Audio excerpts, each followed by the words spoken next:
เปิดภาพมาวันนี้อยู่เฮือนอยู่ซ่านพี่น้องเอ้ยเขามาเฮือนแล้วพี่น้องนี่ก็มาอยู่เฮือนเอื่อยสาวนุนาพี่น้องแล้วก็เอื่อยสาวนิดพี่น้องหลังจากที่ไปเมืองดักจึงพี่น้องไปแจกเครื่องกับทีมงานสายบุญลาวใต้พี่น้องแล้วก็อ้ายเบาเตียงทางทีมงานนั่นแหละอ้ายอนุ่งเบาตูนพี่น้องเอ้ยเจ็บแล้วก็อ้ายเบาโกอ้ายสายพ้นพี่น้องก็เลยมื้อนี้เบาสายบ่ได้ออกไปทางใดก็เลยเข้ามาหาทางเอื่อยนูนาแล้วก็เอื่อยสาวนิดพี่น้องเอ้ยว่าสิไปอัปเดตทางน้องน้อยพี่น้องมื้อนี้พี่น้องหันหน้าหันตามาทางนี้เด้อเอื่อยเด้อก่อนอื่นก็กราบสบายดีเด้อพี่น้องบ่ว่าจะเป็นภายในหรือว่าต่างประเทศก็กราบสบายดีพี่น้องเข้าสู่ช่องบ่าวสายchannelคือเก่าคือเดิมพี่น้องเอ้ยมื้อนี้ก็มากับเอื้อยสาวนูนาพี่น้องมาเปิด2เลยพี่น้องสบายดีเนาะมื้อนี้ไปหาทางน้องน้อยเนาะตอนนี้ก็อยู่เฮือนพี่น้องไปหาน้องหอยผู้ว่าเพิ่นสิอยู่หรือบ่เนาะโดยไปบ่ได้โทรนัดได้แบบสภาพอีกคนอีกโดยมีแต่ไปเบิ่งเลยอยู่เฮือนพี่น้องถ้าอยู่ก็เห็นอยู่เฮือนพี่น้องเอ้ยไปกับเอื้อยสาวนิดไปไสมื้อนี้อันนี้เพิ่นไปสวนไปสวนบ่โอ้โอเคพี่น้องนี่ทางเดินบ้านพี่น้องอยู่แคมป์ทางนั่นแหละพี่น้องเอ้ยพุ่นแหละเฮือนอันนั้นน้องหน่อยอยู่พุ่นพี่น้องเอ้ยพุ่นนี่ก็มาทางนี้เฮือนเบาสายพี่น้องนี่โอ้พี่น้องนี่แคมป์ทางทำเลนได้ดีพี่น้องแต่บ่มีงบ ไปออกไปเด้อพี่น้องเด้ออย่าถือสาไปกันหาทางน้องน้อยเลยพี่น้องโอ้พี่น้องเอ้ยซื้อขาน้ำบ้านบ่ไปพากน้องน้อยก่อนนี่สบายดีเด้อโอเคบ่ซ่าใช่ไหมสายสแนลซื้ออันนี้ก่อนตัวนี้เท่าไหร่ตัวนี้ตัวได้10,000มีว่า10,000อยู่นี่10,000มีแล้วเต็มร้อยเห็นละ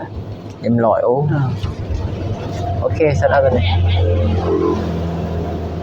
เดี๋ยว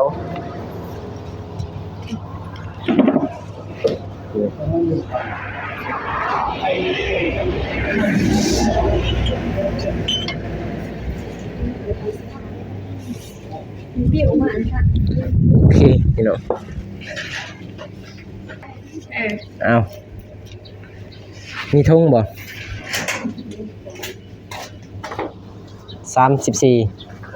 แม่นเหรอ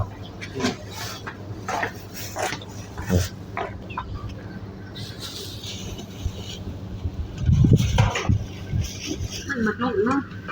35ก็ได้นะได้บ่35ก็ได้เนาะ1,000ไปเลยชื่ออะไรบ่ไปก่อนไป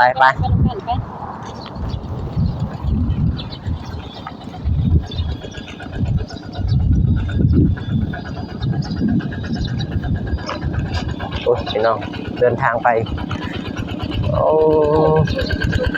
ไปไสขายมันบ่สวัสดีเด้อขายมันพี่น้องในบ้านบ่ในบ้าน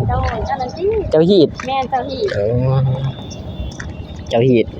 บ้านกำใหญ่บ้านเบาสายใหญ่ลี่พี่น้องเอ้ย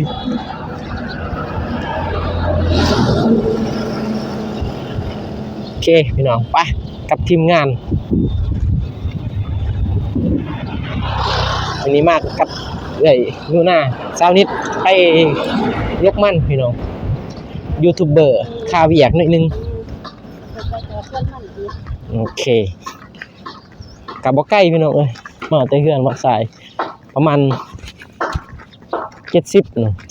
70เมตรนี่แหละบ่ฮอดหลักหนึ่งจำ แต่บ่ได้มาอัปเดตดนแรกพี่น้องเอ้ยนี่ได้เข้ามาอัปเดตไปหาทางน้องหน่อยน้องไม้เลยบ่ฮู้ว่าสิอยู่เฮือนหรือบ่เนาะอยู่บ่เฮือน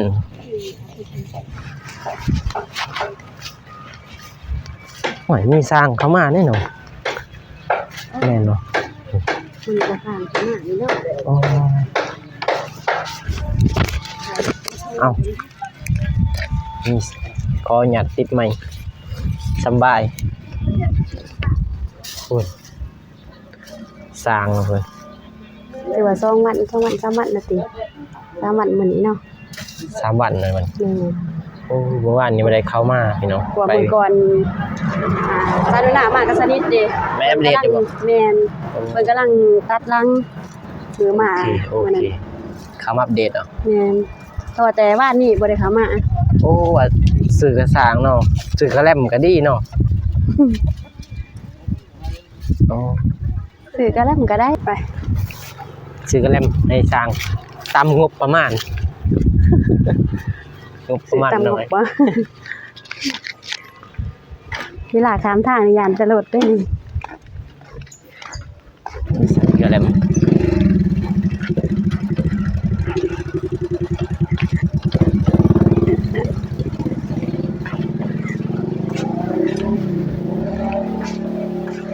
โอ้เจะคลองหานเพิ่นนั่งทางนั้นเนาะดีอรุณได้บ่สายสีเขียวบ่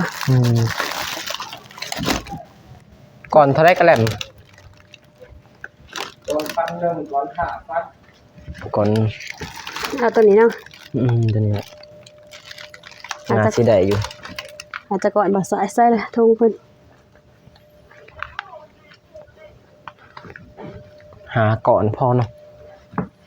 พออยู่ เราจะก่อน เอา10ก่อนเลย 10บ่โอเค ทีมงานเลยอยู่ทางนี้ เอา10ก่อนเลย ไปให้ทางนายกลางเนาะบ่มี ถ้ากาแฟเนาะรถกาแฟเนาะบ่สายเนาะ เลย รถกาแฟกับรถยังบ่สาย ได้หมด รถเจือกน้ำเนาะ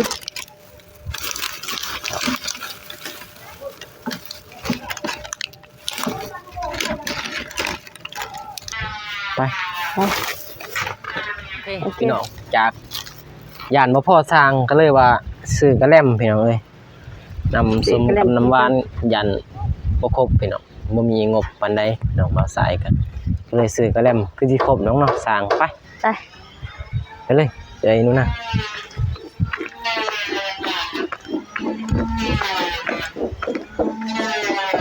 ไปเนาะอยู่เฮือนเนาะเป็นยัง สบายดี สวัสดีเด้อตั้มของกินให้สร้างเหรอโอ้โดยอันนั้นน้องหน่อยกับน้องไม้ไปทางใดเนาะ ไปเวียกแม่ไปนั่นเขาบอกให้ไปซื้อเห็ดเข้มเด้ โอ้โดยโอเคตอนนี้แล้วเด้อ โดย เดี๋ยวเบาไปหาสร้างก่อนซื้อกระแลมมาฝากจักเพิ่นสิกินหรือบ่เพิ่นจะซื้อเลยไปเลยไปได้หน่อยคุณเนาะพี่น้องเอ้ยเสียงดังเด้อพี่ เสี น้ ย อง งดังขนาดนั้น เพราะว่าทางนายสร้างเขามา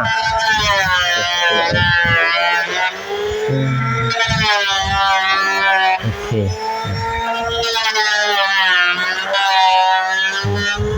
ครบแปดนี่ ฮึ คือก็แปดผู้บนว่าจะได้แปด ที่กินแหนม ถ้าจะทำกันค่ะ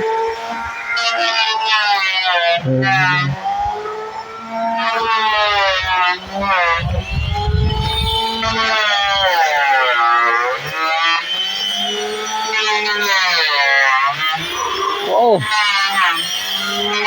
สร้าง สวัสดีเด้อ บ่ได้ยินดอกเจาะกบ เอาบ่ปลาแหลมไปตามได้ยินเนาะ สบายดีสบายดี ไม่ได้เนาะ ซื้อกระแลมมา ซื้อ ฝาก กระแลมมาฝากมื้อนี้อ่ะ เอาเข้าใจเลยเป็นวัด เป็นวัดบ่โอ้ เดี๋ยวปะอยู่นี่เด้อสัน อันนี้ก่อนก็ได้ กินไหนกัน ไปอยู่นี่เข้าใจ โอเคโอเค เซาะใหม่เฮ็ดอันยังอันนี้ โอเค แปด พี่น้อง ปูบ่เลยว่า โอ้ ในสร้างอยู่ถึงหลังคาพี่น้อง เลย โอ้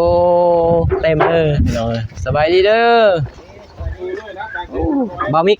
โอ้ฮอนพี่เลยบามิ แม่ กพี่น้อง บ่าวมิกมาตอนใด นายยังสบายดีเด้อ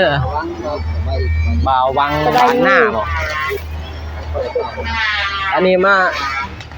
สวยไหมเพื่อนน้องหน่อยบ่โอ้3 มื้อแล้ว บ่าววังบ้านหน้าเพิ่นเนาะ อยู่ถึงไผได้เนาะผู้ ใช่คือคุ้นๆบ่สายทั้งเถิงนั่น นายพรานบ่โอ้สบายดีเด้อ บ่าวบ้านหน้า โอ้ใส่หมวกที่ฉันจะบ่จื้อบ่สาย เอานายพรานเอากระแลม เอาให้ข้างหลุมก่อนเนาะ เอาให้บามิกก่อนก็ได้ บ่าวมิกบ่าววังแม่นข้าวของก่อนของฝากมาให้ เป็นยังไง ข้างบนนี่จักคนฮะ3บ่มักสีใดตักกาแฟบ่ ก็ได้ บ่ ขอบใจเด้อ โอ้ เอ้พี่น้องสิตัดลังเลยเนาะตัดลังของบามิกตัดลังบามิกมาแต่เสาร์บ่แต่เสาร์มาแต่เมืองลักจึงบามิกกับพี่น้องเอ้ยกับเบาสายพี่น้องคือว่าไหวเติมเนาะ3 มื้อวันนี้ 3 มื้อ นะ พี่น้องเบาสายบ่ได้เข้ามา3 มื้อคือกันโอ้แต่ว่าขึ้นไปบ่ได้บ่พี่น้องเอ้ยมีแต่ทายอยู่ลุมนี่แหละเนาะเอ้ย แม่นบ่มีบันไดขึ้น ขึ้นแล้วบ่ขึ้นทางไหนบ่มีไต่ไม้นี่ขึ้นเลย โอ้ บรรยากาศบันไดพี่น้องเอ้ยมันสูง หัวใจเจ้าถ่ายบ่หานปีนขึ้นนำบ่สายเนาะ เลยโอ้นี่บันไดทางขึ้นโอ้คือว่าเสี้ยนเติมแล้วพี่น้องเอ้ยถ้าขึ้นไดนี่แบบเป็นเงี้ยงๆแล้วนี่พี่น้องโอ้บันไดนี่ แซ่บบ่กระแลมบ่มี นี่ก็คือขนานพี่น้องเอ้ยตั้งแต่ บ่วังเป็นแซ่บบ่เย็นดีบ่ ขึ้นแล้ว เป็นได โอเคพี่น้องใส่เลยไปเลย เอาบ่สาย ใส่แล้วได้แล้ววางใส่ได้แล้ว ได้แล้วจะถ่ายขึ้น โอ้นายผ่านพี่น้องเอ้ยแต่ว่ายักมืดแน่เพราะว่าอยู่ถึงแดดส่องโอ้ทีมงานมาสวยพี่น้องเอ้ยถ่ายบ่ ตัดติดตัด หึอัปเดตแล้ว ตัดคลิปก็ได้ โอ้ คอยที่ด้านไหนเต้นคนจำ นายอันนี้บ่าวว่างเลยอัปเดตแล้วบ่ ยัง ยังบ่อ้าวคิดว่าอัปเดตแล้วได้ อัปเดตอยู่ เลยอัปเดตแล้วบ่นายผ่านยังเหรอ ว่าน้อยเดียว โอ้แต่ว่าเขามากำลังเขามาพี่น้องเขามาทีมงานนี่บ่ซอยโอ้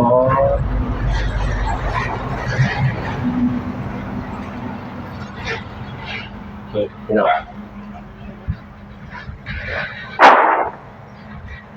นี่ได้สร้างเขามาล่าอยู่พี่น้อง4 คน5 คนกับบ่าวมิก ลูกคน โดยอ๋อ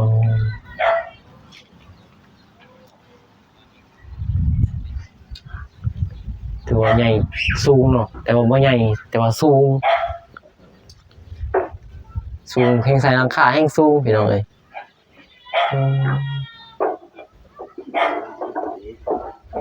เพื่อนน้องหน่อยกับน้องไม้พี่น้องเอ้ยโอ้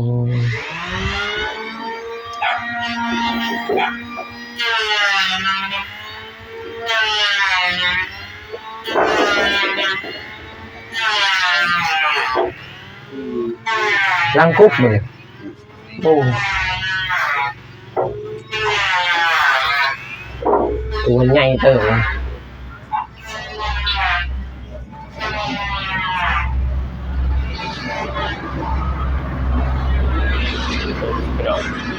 นายสร้างไปดูมีแต่สร้างวัดไปเลยสร้างมา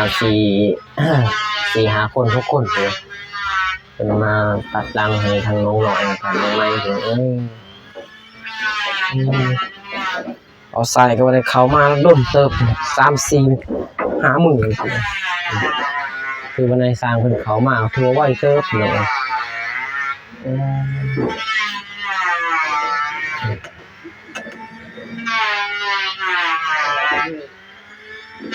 เนี่ยก็ตัดรังพี่น้องน้องหน่อยเพิ่นก็ขอให้แลไว้เด้อน้องหน่อยมีเพื่อนอยู่เป็นกำลังใจให้น้องเอ้ยจังได๋แนวทุกข์ยากจังได๋มีจะได้อัปเดตทั้งเงินน้องน้อยน้องไม้หน่อยบ่ได้ไปกับทีมงานเสียงเพราะว่าเขามา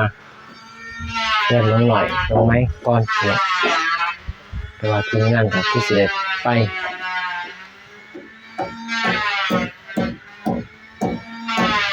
นี่แหละหน่อย3 มื้อทางสร้างเพิ่นเขามาถือว่าไวเติบเลย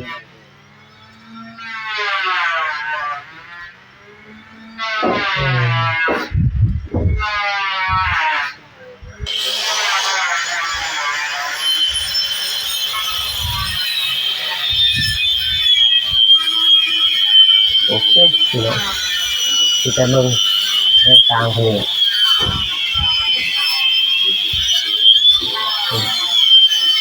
ทางเรา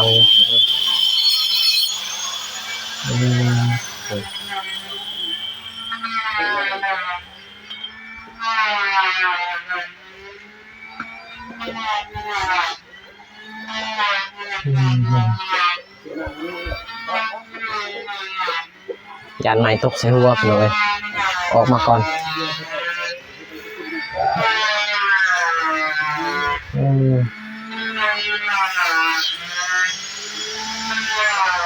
โอเคพี่น้องมีแต่ได้อัปเดตเรื่อยๆพี่น้องทีมงานเราก็บ่จักสิช่วยสร้างเพิ่นพี่น้องเพราะว่าบ่ฮู้สิจับตัวใดเนาะ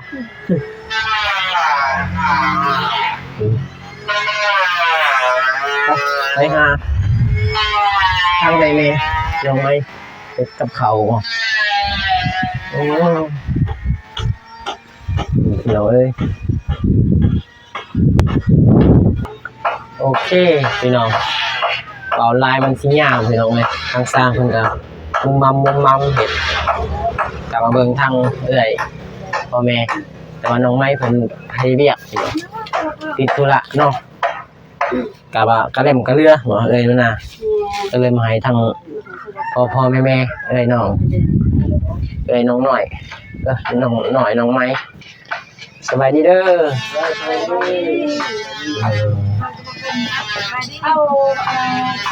เอามาลุ่มมากเนาะ บ่แม่น FC แล้วนี่บ่ใส่เองสิ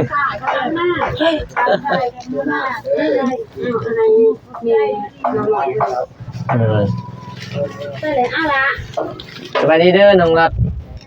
เด้อ บ่น้องสลัดดีดีเนาะ โอ้กินแล้วบ่เขาวน่ะยังสิกินตำคุ้งบ่โอ้ หอมเนาะตำมะกรูดเนาะ กินให้อัน นายสร้างเหรอ สร้างเด้ โอ้ ช่วยเพื่อนน่ะนะกินกับ โดยคือว่าอาหารรักอีกพี่น้องเอ้ยโอเคพี่น้องทางบ่าวสายกับเอื้อยนู่นน่ะก็สิได้จบคลิปพี่น้องเอ้ยเพราะว่าอย่างมันยืดมันยาวพี่น้องให้ทั้งเอื้อยนู่นน่ะเพิ่นอัปเดตต่ออีกพี่น้องเอ้ยทางบ่าวสายก็สิได้อัปเดตเพียงเท่านี้พี่น้องพี่น้องเอ้ยมาเด้อเข้ากล่อง กล่องบ่ดังหรอกพี่น้องโอเคยักเหลี่ยมบ่มาให้นี่ดิ แป้งมันเนาะมาใส่ เดี๋ยวโอเคได้ละพี่น้องก่อนอื่นก็ สวัสดี สวัสดีเด้อพี่น้องก็ขอบใจทางพ่อๆแม่ๆแล้วก็ FC ทุกคนที่เข้ามาติดตามส่องเบาซ้ายเป็น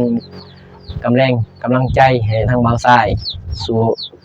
ต่อมาถึงฮอดมื้อนี้ก็ขอบใจหลายๆเด้อทางพ่อๆแม่ๆพี่น้องพี่น้องบ่มีหยังหลายพี่น้องเบาซ้ายก็ไปจักเสี่ยวพี่น้องเพราะว่าเว้ายังบ่ทันเป็นปานใดพี่น้องเอ้ยการนี้ก็ทางไอ้นูน่าพี่น้องเป็น สบายดีกัน ดูปากส่องในเด้อทางไอ้นูน่าพี่น้องเราใส่กับบ่ดังดอกแต่ว่าอันนั้น จับไหมจับมือ จับไม้จับมือไปนำกันพี่น้องพี่น้องมือยังลายพอกันในคลิปหน้าเด้อพี่น้องคลิปนี้ขอกล่าวคำว่าสบายดีพี่น้องบ๊ายบาย